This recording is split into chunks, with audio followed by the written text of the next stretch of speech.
This is The Tale of Despereaux by Kate DiCamillo, illustrated by Timothy Basil Ering. Chapter 30. To the Dungeon. At the castle for the first time in her young life, Midge had enough to eat. And eat she did.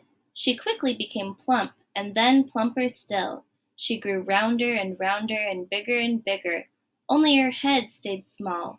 Reader, as the teller of this tale, it is my duty from time to time to utter some hard and rather disagreeable truths. In the spirit of honesty, then, I must inform you that Midge was the tiniest bit lazy, and, too, she was not the sharpest knife in the drawer. That is, she was a bit slow-witted. Because of these shortcomings, Louise was hard-pressed to find a job that Midge Sow could effectively perform. In quick succession, Midge failed as a lady-in-waiting. She was caught trying on the gown of a visiting duchess. A seamstress, she sewed the cloak of the riding master to her own frock and ruined both. And, as a chambermaid, sent to clean a room, she stood open-mouthed and delighted, admiring the gold walls and the floors and tapestries, exclaiming over and over again, "Oh, isn't it pretty? Oh, ain't it something then?" and did no cleaning at all. And while Midge was trying and failing at these many domestic chores, other important things were happening in the castle. The rat, in the dungeon below, was pacing and muttering in the darkness, waiting to take his revenge on the princess. And upstairs in the castle, the princess had met a mouse, and the mouse had fallen in love with her. Will there be consequences? You bet. Just as Midge's inability to perform any job well had its consequences.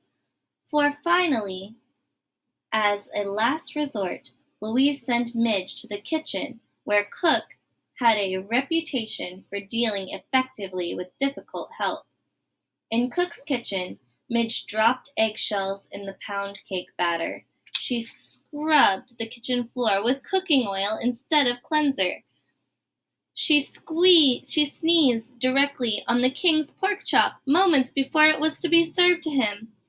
"Of all the good-for-nothings I have ever encountered," shouted Cook, "surely you are the worst, the most cauliflowered ears and good-for-nothingest. There's only one place left for you, the dungeon." "Eh?" said Meg, cupping a hand around her ear. "You are being sent to the dungeon. You are to take the jailer his noonday meal. That will be your duty from now on." Reader, you know that the mice of the castle feared the dungeon. Must I tell you that the humans feared it too? Certainly it was never far from their thoughts.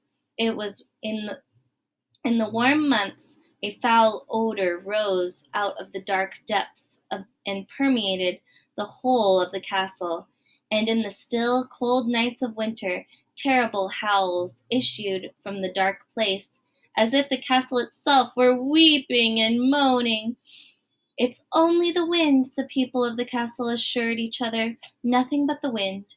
Many a serving girl had been sent to the dungeon bearing the jailer's meals, only to return white-faced and weeping, hands trembling, teeth chattering, insisting that they would never go back. And worse, they were whispered stories of these servant girls who had been given the job of feeding the jailer, who had gone down the stairs and into the dungeon, and who had never been seen or heard from again. So I'm going to stop there, readers, because I'm running out of film time.